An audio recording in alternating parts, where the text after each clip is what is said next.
Hello friends, मैं Deepak Sharma माध्यमी take से एक बार दोबारा हाजिर हूँ आपके सामने एक नया टॉपिक लेके। आज का हमारा टॉपिक गिट रीसेट कमांड के ऊपर रहेगा। गिट रीसेट कमांड हम कब और कैसे यूज़ कर सकते हैं, आज मैं आपको उसके बारे में बताऊंगा। अगर अभी तक आपने मेरे चैनल को सब्सक्राइब नहीं किया है तो नीचे दिए गए रेड बटन पर क्लिक करें और साथ में बेल आइकन को दबाना ना भूलें। धन्यवाद। तो दोस्तों चलिए स्टार्ट करते हैं प्रैक्टिकल। जैसा कि मैंने आपको पहले बताया था, आज का जो हमारा टॉपिक है वो रहेगा गिट रीसेट कमांड पे। तो गिट रीसेट कमांड को हम दो जगह पे यूज कर सकते हैं। पहला तो अगर आपने कोई एक फाइल क्रिएट करी, कोई कोड क्रिएट किया, कोई कोड लिखा है और उसको स्टेज कर दिया, स्टेजिंग एरिया पे ऐड कर दिया, बट आपको फिर बाद में ऐसा लगता है कि नहीं, मुझे इस कोड को अभी स्टेज नहीं करना था या ये गार्बेज है, मुझे इसे नहीं रखना है, तो आप उसको अनस्टेज करने के लिए गिट रीसेट कमांड का यूज कर सकते हैं। और या फिर अगर आपने कमिट कर दिया है किसी कोड को और उस कोड को आपने अगर रिसेट करना है, मींस आप जो पिछला आपका कमिट आईडी है उस पे आपने अपने कोड को लेके आना है, तो उस केस पे भी आप गिट रीसेट कमांड यूज करना मतलब गिट रीसेट कमांड यूज कर सकते हैं। तो आज के वीडियो में मैं सिर्फ आपको जो स्टेज फाइलें हैं, जो स्टेजिंग पे आप लेके गए हैं फाइल्स, उनको अनस्टेज करना सिखाऊंगा और नेक्स्ट वीडियो में मैं आपको कमिट को रीसेट करना सिखाऊंगा। तो चलिए, सबसे पहले मैं दो फाइल्स क्रिएट कर लेता हूं। सबसे पहले गिट स्टेटस कर लेते हैं।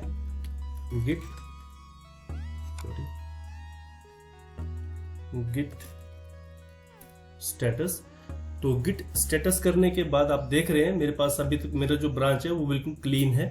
तो चलिए दो फाइल्स क्रिएट कर लेते हैं। टच डेटा 1 के नाम से और डेटा 2 के नाम से ब्लैंक फाइल्स हैं। मैं जस्ट इन्हें आपको चेक करने के लिए, प्रैक्टिकल करने के लिए ही ये दो फाइल बना रहा हूं, इसमें कोई कोड लिखा नहीं है। तो गिट स्टेटस कर लेते हैं। तो अभी आप देख रहे हैं जो मेरा आउटपुट आया है गिट स्टेटस का, उसमें दो फाइल्स दिख रही हैं, डेटा 1 एंड डेटा 2, दोनों रेड कलर में हैं और ऊपर लिखा हुआ है, मैसेज जो लिखा हुआ है उसमें है अनट्रैक्ड फाइल्स। जैसा कि आपको मैंने अपने पिछले वीडियोस में बताया था, अनट्रैक्ड फाइल्स होती हैं जो न्यूली क्रिएटेड हैं बट अभी तक आपके गिट उसको समझ नहीं पा रहा या उसको ट्रैक नहीं कर पा रहा। आपने उसको अभी ना तो ऐड किया है ना कमिट किया है। तो ये फाइल्स जस्ट एक बिल्कुल न्यू फाइल्स हैं जो कि अभी गिट इनको रीड नहीं कर रहा है, इसलिए ये अनट्रैक्ड फाइल्स में आ रही हैं। जैसे इसको आप ऐड करोगे और कमिट करोगे तो ये गिट इसे ट्रैक करना स्टार्ट कर देगा। तो चलिए इन्हें ऐड कर लेते हैं अपने स्टेजिंग एरिया में। Git add.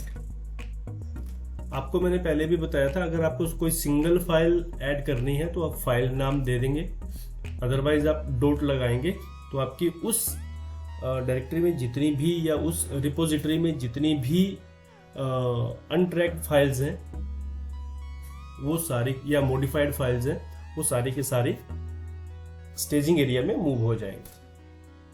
अब गिट स्टेटस से ऐड कमांड चला लेते हैं। Git status. तो अभी आप देख रहे हैं चेंजेस टू बी कमिटेड, मतलब आपकी जो फाइल्स हैं वो स्टेजिंग एरिया में आ चुकी हैं और कमिट करने के लिए रेडी हैं। अभी आप इन फाइल्स को चेंज नहीं कर पाओगे। अगर आप कुछ चेंज करना है तो पहले इन्हें अनस्टेज करना पड़ेगा। अनस्टेज के लिए अगर आप देखें तो गिट हमें उसकी नेक्स्ट कमांड्स या उसके लिए सुटेबल कमांड्स जो है वो बताता रहता है हर स्टेज पे। तो अभी आपको एक कमांड ये दिखा रहा है, अनस्टेज करने के लिए गिट रिस्टोर कमांड हम चला सकते हैं, बट मैं बात कर रहा हूं गिट रीसेट की। तो चलो पहले तो गिट रिस्टोर करके देख लेते हैं।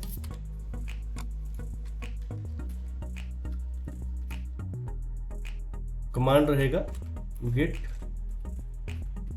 restore -- staged और साथ में फाइल का नाम, जिस फाइल को आपने, यानी अगर आपको एक और बात बता देता हूं, अगर आपको कोई सिंगल फाइल, मान लो कि आपके पास मल्टीपल 100 या 1000 ऑफ फाइल्स हैं जिसमें सिर्फ आपको सिंगल फाइल अनस्टेज करनी है, उस टाइम पे ये कमांड काम करेगी। ठीक है, तो चलिए एक फाइल का नाम दे देते हैं data1, जो मैंने अभी ऐड करी थी अपने स्टेजिंग एरिया में, और एंटर करूंगा और गिट स्टेटस करूंगा, तो आप देखेंगे कि एक फाइल यानी data2 फाइल जो है वो तो मेरी स्टेजिंग एरिया में है, कमिट के लिए रेडी है। ठीक है, बट data1 फाइल मेरी अनस्टेज होके अनट्रैक्ड फाइल्स में आ चुकी है। मैं दोबारा से इन्हें ऐड करता हूं, git add dot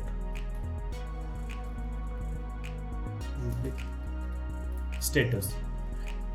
तो गिट स्टेटस से अभी एक बार स्टेटस देख लेते हैं इन फाइल्स का। तो अब ये दोबारा ये फाइल्स जो हैं वो मेरे स्टेजिंग एरिया में आ चुकी हैं, बट अब मैं जो आपको बताने वाला हूं वो है गिट रीसेट कमांड। जैसा कि मैंने आपको पहले बताया, अगर सिंगल फाइल को अनस्टेज करना है तो हम गिट रिस्टोर कमांड यूज करेंगे। बट अगर हमारे पास मल्टीपल फाइल्स हैं, 100 फाइल है, 50 फाइल्स हैं, और सभी को अगर हमने अनस्टेज करना है, मेरे को कोई नहीं चाहिए, तो उस केस पे हम गिट रिस्टोर कमांड कब तक यूज करेंगे? मेरे पास 100 फाइल्स हैं तो मेरे को 100 फाइल्स नेम देने पड़ेंगे और 1 बाय 1 रन करनी पड़ेंगी, तभी हो गया। मेरा टाइम बहुत लगेगा उसमें। तो उसको बचाने के लिए, यानी टाइम जो कंज्यूम होगा उसको बचाने के लिए एक कमांड है git reset command. Git reset command से क्या होगा कि आपकी जितनी भी फाइल्स हैं सारी की सारी अनस्टेज हो जाएंगी। चलो देखिए, git reset, only git reset करना है। जितनी भी अनस्टेज फाइलें हैं वो सारी की सारी अनट्रैक्ड में आ जाएंगी, मतलब बाहर आ जाएंगी, मेरी वर्किंग डायरेक्टरी में आ जाएंगी। एंटर करेंगे, गिट स्टेटस कर लेते हैं। ठीक है, तो अभी आप देख पा रहे हैं जो मेरा लास्ट गिट स्टेटस था वो था स्टेजिंग एरिया में, यानी ग्रीन कलर में ये दिख रही थी, और अभी ये मेरी फाइल्स रेड कलर में दिख रही है, मतलब अनट्रैक्ड फाइल्स हैं। मैं एक बार दोबारा इसको ऐड करता हूं। अब एक और चीज मैं आपको बता देता हूं गिट रीसेट कमांड के फ्लैग्स के बारे में। तो मेनली यूज होने वाले दो ही फ्लैग्स हैं, एक हाइफन मिक्स्ड, मैं लिख के बता देता हूं आपको, गिट रीसेट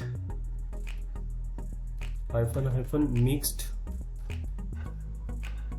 अगर आप हाइफन मिक्स्ड फ्लैग लगाते हैं तब भी सेम काम करेगा, यानी जितनी भी आपकी फाइल्स रहेंगी या जितना भी आपने कोड लिखा है जो कि स्टेजिंग एरिया में है उसको वो अनस्टेज कर देगा without delete.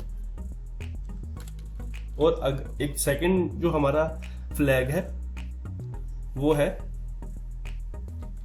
Hyphen hard. Git reset hyphen hard क्या करता है, अगर आपने कुछ फाइल्स क्रिएट करी थी और आपको बाद में पता चला या आपने अपना रीड आउट करा सारा कोड, आपको लगता है यार ये मेरी जो 2 फाइल्स हैं ये मेरे किसी काम की नहीं है, मतलब मेरे को बाद में इनको दोबारा से ऐड भी नहीं करना है, तो अगर मैं इनको डिलीट भी कर दूं तो चलेगा। तो ये क्या करेगा, इनको अनस्टेज करेगा, और अनस्टेज करने के साथ साथ इन्हें आपके वर्किंग डायरेक्टरी से भी डिलीट कर देगा। तो चलिए एक बार पहले तो आपको मैं ls करके दिखा देता हूं। तो आप ये देख पा रहे हैं data1 एंड data2। ठीक है, अभी हमारी कमांड रहेगी git reset hyphen hard. Enter करेंगे और अभी एक बार गिट स्टेटस चला लेते हैं। अब आप देख रहे हैं कि मेरा जो वर्किंग ट्री है वो बिल्कुल क्लीन है, इसमें कोई भी फाइल मेरी शो नहीं हो रही। मतलब मेरे जो अनस्टेजिंग फाइल थी वो जो स्टेजिंग एरिया में थी वो अनस्टेज हो चुकी हैं, बट वो मेरे को मेरे वर्किंग ट्री में भी नहीं दिख रही हैं। तो एक बार मैं ls कर लेता हूं, तो ये आप देखेंगे कि इसने मेरे वर्किंग ट्री से यानी वर्किंग डायरेक्टरी से data1 एंड data2 उन सभी फाइल्स को डिलीट कर दिया है। तो फ्रेंड्स, ये था आज का वीडियो जो कि मैंने सिर्फ स्टेजिंग एरिया में जो फाइल्स थी उनको अनस्टेज करने के लिए बनाया था। नेक्स्ट वीडियो में मैं गिट रीसेट कमांड का यूज हम कमिट को कैसे रीसेट करना है उसके ऊपर बनाऊंगा। तो प्लीज जुड़े रहें, और अगर अभी तक आपने मेरे चैनल को सब्सक्राइब नहीं किया है तो प्लीज नीचे दिए गए रेड बटन पे क्लिक करें, और अगर आपको मेरा वीडियो सही लगे तो प्लीज एक लाइक भी कर दें। धन्यवाद।